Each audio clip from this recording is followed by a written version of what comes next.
The dietary supplement industry in the UK is growing fast, with around 1 in 3 people buying supplements regularly. But with hundreds of vitamins and minerals on the market, choosing the right ones can be a minefield. Marverine Cole met the team behind ethical supplements brand Viridian Nutrition, who helped her navigate the shelves.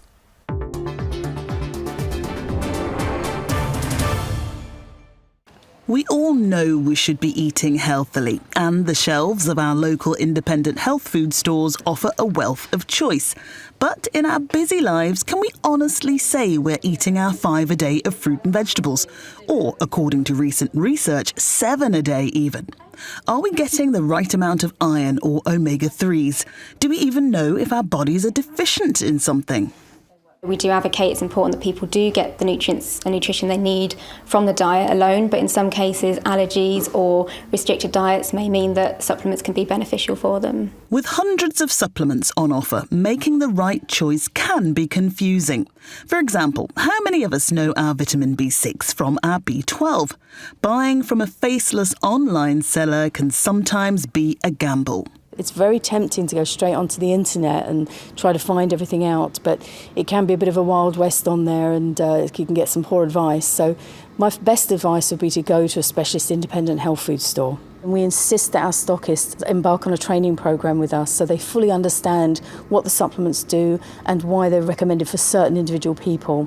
It's that expertise and knowledge, as well as the kindness and caring and the questions that they ask and fulfilling the right answers for people, that make it a personalised solution, not a magic bullet. The power of a holistic approach, a focus on nutrition as well as diet, can be transformative, as this expert, who's written several books on the subject, knows only too well. I had quite bad acne from the age of about 10 or 11. It was just as I was about to start to secondary school.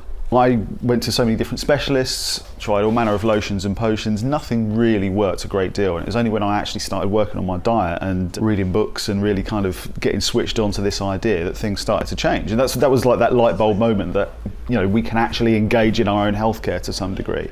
The firm's ethical stance is unequivocal. They work very closely with the Soil Association so they can guarantee the origins of the ingredients they use. The product packaging is made from either recyclable or recycled materials. And over the years, the firm's donated over £300,000 to children's and environmental charities.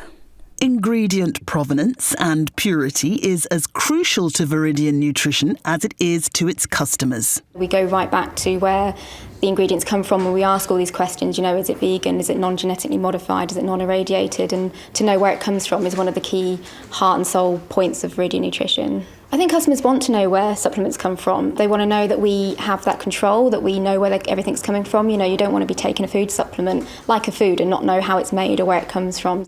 In-house experts ensure no unnecessary additives are used in their range. Titanium dioxide, a whitening agent often used in paint, is a case in point.